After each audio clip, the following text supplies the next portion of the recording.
You may well have heard in previous sermons, preachers talk about 4 words in Greek that we translate as love. I tried to remember them and I couldn't remember. One's eros, one's phileo. You can tell me afterwards. I could only get to 2. But anyway, there are 4, which is nothing compared to how many words Eskimos have for snow. 53.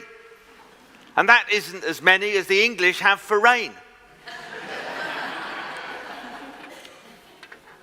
But going back to the Greeks, they have 2 words for time. And I do know what they are, the 2. There's kairos and chronos. 2 different words with different meanings, but we translate them both with the English word time. So something is very definitely lost in translation when it comes to the Greek words for time. And both feature in the readings that we've had for today. The first word in Greek for time is chronos, from which we get the word chronology. If we want to make a chronological list, then we put the oldest and first event first, and we work through in chronological order till we get to the present time. That's the meaning of the word chronos. It's that sense of time moving forward, the clock ticking. We sing a hymn sometimes which refers to time as an ever-rolling stream. And we have a hint of the relentlessness of that sense of time in the Gospels. As Jesus calls these 4 fishermen, when he sees Simon and Andrew, it says they're casting their nets. Then when he sees James and John, we're told they're mending their nets. Well, casting and mending, that was the lot of a Galilean fisherman. They cast their nets, they mended their nets. They cast them, they mended them, they went out fishing. That was how they that's how they acknowledged the passing of time. That's how they filled their time, casting and mending.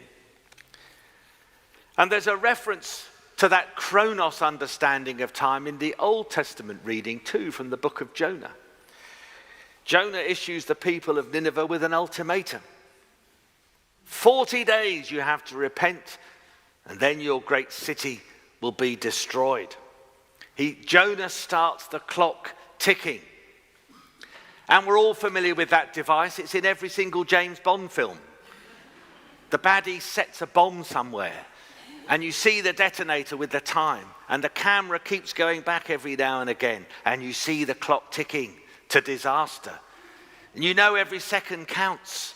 Every moment is precious. Chronos time is a resource. And some people are more aware of this than others. There was a great naturalist at Harvard in the 19th century called Louis Agassiz. And he was approached by a very distinguished society and invited to give them some lectures. And he said no. He said that takes a lot of work and time to prepare lectures like that. So I don't want to do it. Well, this society wasn't used to being rebuffed. It was so prestigious. So they sent someone to him and said, look, please, will you do these lectures? And Mr. Agassiz replied, well, they offered him a lot of money. They said, we'll pay you very handsomely for this. And Mr. Agassiz said, I can't afford to waste my time making money.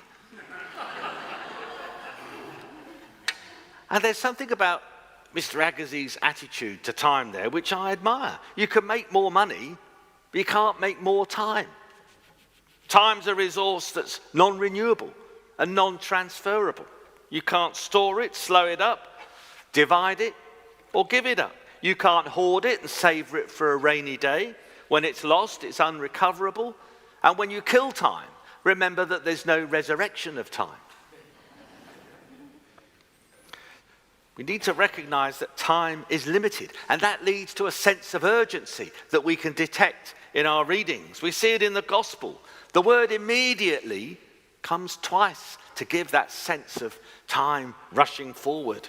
Immediately they left their nets, and immediately they left their father, it says. The prophet Zephaniah said, "The great day of the Lord is hastening fast." And St. Paul, in his characteristically blunt way, simply says, "Time is short." Or to be more precise, chronos is short. The second word for time in Greek features prominently in our readings for today, and the word is kairos. It has a different meaning. This word kairos is used to describe a particular moment, a significant moment in time, a time of decision. In the Epistle Paul, St. Paul says, "Brothers and sisters, the appointed time has grown short." He's echoing Jesus here, who says in the gospel, and these are the first recorded words of Jesus. This is what he said: "The time is fulfilled." The kairos time is fulfilled. And what he means by this is that a critical moment, a critical time has come. This is the moment in which a decisive choice needs to be made. Chronos may drift. Kairos always demands a response. Now is the time. Kairos describes the occasions that we often, or not actually often, sometimes have, of time standing still. It's a timeless moment outside of the ever-rolling stream of time. That late, great philosopher cum singer, Whitney Houston, sung about wanting one moment in time when I feel eternity. And the disciples have that one moment in time, that encounter with eternity in our gospel reading today. This is the kairos moment for the disciples. Jesus says to them, "Follow me." And their response to that invitation shaped the rest of their lives. Could be said shaped and had an impact on the rest of history.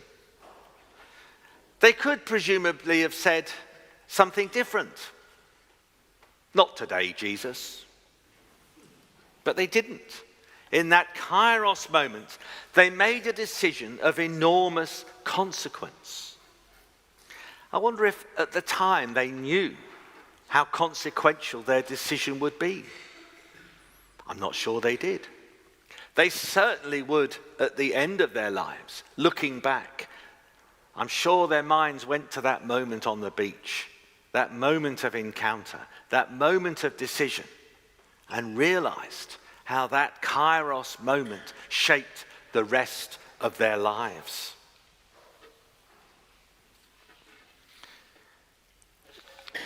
And we do have those kairos moments. I recall one in a doctor's surgery where they often happen, with Laura a few years ago.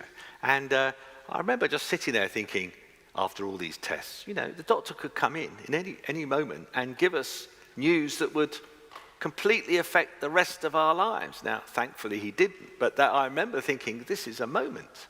This is a moment when things could change forever for us.